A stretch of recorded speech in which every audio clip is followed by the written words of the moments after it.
Under the circumstances, I understand it is necessary to make an acknowledgement, so I am going to acknowledge you, Mr. Baradar. I am not certain if I'm saying your name correctly. I cannot say I've heard it said in a consistent manner. But you know, some of my favorite people had names I could not pronounce properly. In fact, they were oftentimes not able to pronounce my name properly either. I make a special acknowledgement of you. Why? Because I understand that you and I spent some time together in a Pakistani prison of one form or another. It wasn't very pleasurable. It just so happens that around the time you got detained, so too did I, in another context, in another manner. I have to say, on one level, that it appears that you've been very successful politically in the very short time that has commenced during this year. There are those that are more envious than they will acknowledge.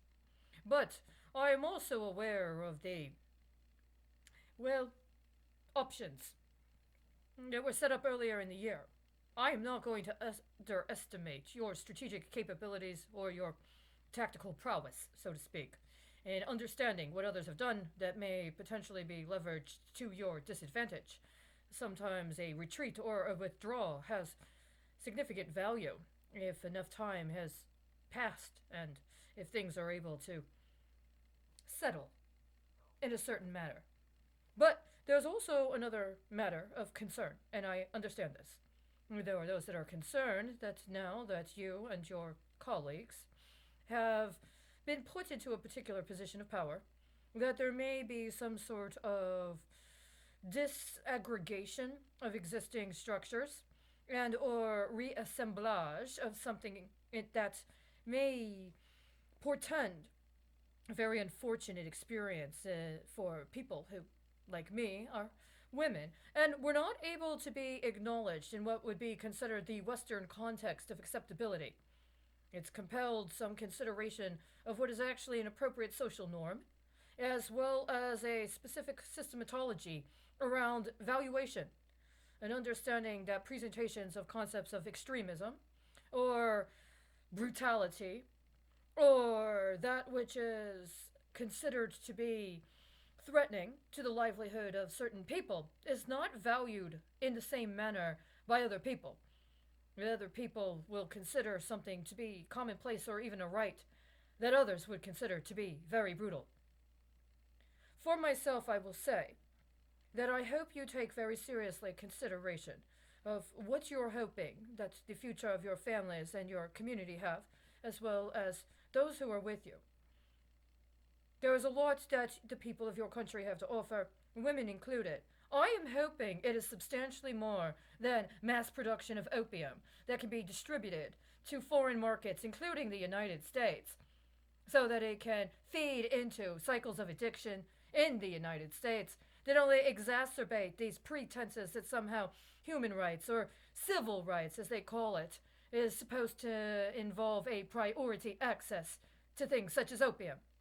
I hope you take this very, very seriously when you make your next steps. There are those that are projecting the only real economic options that are going to be available to your country people, which also includes your women, is illicit production of drugs so that they can be exported abroad through some sort of dark economy, meaning that there's no chance that any of you will ever have to do anything legitimate.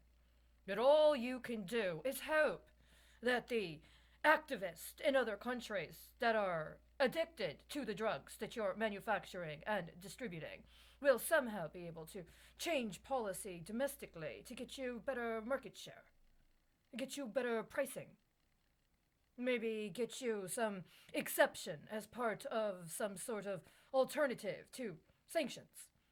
I don't agree with that.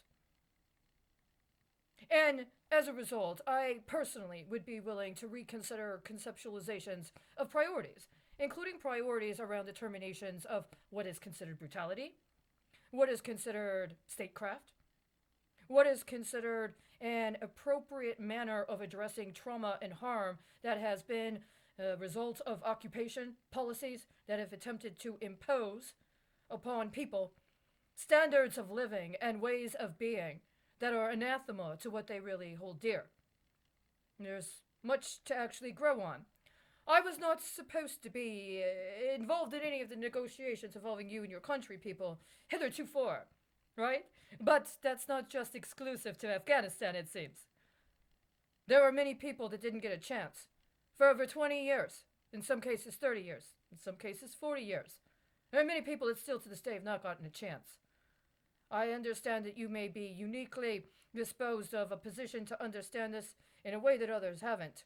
I have to say, under the circumstances, if I were you, I would have been a lot more brutal than they have allowed for an understanding of you and your colleagues to have been thus far. But I'm not you, and I know that. I wish you luck. I hope you make wise decisions, and whatever ends up happening from here on out, please understand. I wish you a good night.